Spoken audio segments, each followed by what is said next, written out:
Yield is measured as crop produced on a given piece of land during a single season. किसी भी particular land की उपजाऊ मतलब कितना लैंड प्रोड्यूस हो रहा है उसको मापने के लिए हम पर्टिकुलर सीजन में कितनी भूमि पर कितना अनाज उपजा हुआ है उससे देखते हैं। लगभग 1960 तक जो यूज़ होते थे सीड्स यानी बीज जो यूज़ होते थे एग्रीकल्चर में कल्टीवेशन में, वो ट्रेडिशनली जो थे वो पुराने टाइप के थे और वो लो यील्ड के थे, मतलब कम उपजाऊ थे वो। Traditionally seeds needed less irrigation. Traditional seeds जो बीज हुआ करते थे उसमें इरिगेशन भी कम चाहिए होता था। फार्मर जो है काउ डंग और अदर नेचुरल मेजर फर्टिलाइज़र के रूप में यूज़ करते थे। All these were readily available. ये सब चीज़ें जैसे काउ डंग है, नेचुरल फर्टिलाइज़र है, ये लोग नॉर्मल फार्मर्स के पास अवेलेबल रहता था, उन्हें इसे ख़रीदने की ज़रूरत नहीं होती थी।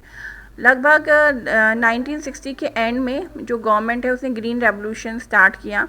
उसने इंडियन फार्मर का जो कल्टीवेशन ऑफ वीट और राइस का था उसको पूरी तरीके से बदल दिया।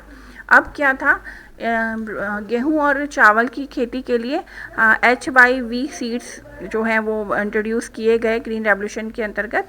ये जो सीड्स होते थे ये ट्रेडिशनल सीड के कंपेयर में बहुत अलग थे। HYV seeds promise to produce much greater amount of grain on a single plant.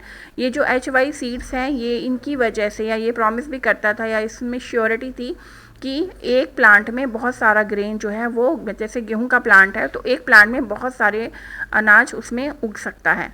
इसका रिजल्ट ये हुआ कि एक सेम पीस ऑफ लैंड पर अब बहुत लार्ज क्वांटिटी में फूड ग्रेन पैदा होने लगा, only with the help of HYV seeds की वजह से।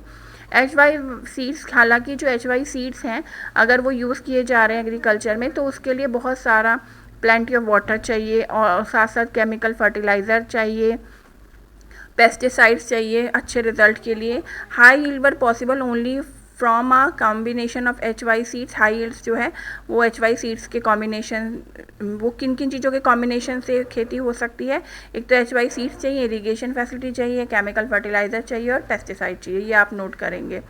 फार्मर्स ऑफ पंजाब, सबसे पहले इंडिया में पंजाब, हरियाणा और जो वेस्टर्न उत्तर प्रदेश है, वेस्टर्न उत्तर प्रदेश जो थे वो पहले ऐसे स्टेट बने जिन्होंने इस मेथड को, फार्मिंग के इस मेथड को यूज़ किया। Farmer in these region setup tubewells for irrigation. यहाँ के फार्मर्स ने इरिगेशन के लिए ट्यूबवेल सेटअप किए, HY सीड्स का यूज़ किया, केमिकल फर्टिलाइज़र, पेस्टिसाइड अपने फार्मिंग में यूज़ की। Some of them bought from machinery. कुछ किसान जो अच्छे होते थे, उनके पास पैसे वगैरह होता था, वो मशीनरी, ट्रैक्टर, थ्रेसर वगैरह का भी अपनी खेती में यूज़ करते थे बोने के टाइम और काटने के टाइम। और इस तरह ये सब जो चीज़ें वो हाई यील्ड वीट की बदौलत काम हो पाया कि इतने ज़्यादा अनाज बो पाए। पालमपुर में जो यील्ड्स ऑफ वीट ग्रोन, जो पहले ट्रेडिशनली वीट ग्रो किया जाता था, जितना उपजाऊ वीट होता था वो लगभग 1300 किलो पर हेक्टेयर होता था, लेकिन जब HYV सीड्स का यूज़ होने लगा तो ये लगभग 3200 किलोग्राम पर हेक्टेयर की खेती हो गई। ये एक बहुत इंक्रीज था प्रोडक्शन ऑफ वीट में। फार्मर्स को ग्रेटर अमाउंट में वीट भी मिलने लगा अपने घर के यूज़ के लिए और साथ साथ सरप्लस वीट भी वो मार्केट में ज़्यादा मात्रा में बेच पाए। तो इस तरीके से हमने देखा कि फार्मिंग में क्या क्या चेंज हुआ पालमपुर में। ये एक इमेजिनरी विलेज है पालमपुर, जैसे और भी हमें यूपी में अपने आसपास विलेज मिलते हैं, वहाँ इसी तरीके से एक्टिविटी होती है। पिक्चर 1.4 आप अपनी कॉपी में ड्रॉ करेंगे, मॉडर्न फार्मिंग मेथड, जिसमें HY seeds, chemical fertilizer, pesticide वगैरह सब आएगा। तो ये आपको ड्रॉ करना है। आज के लिए इतना ही।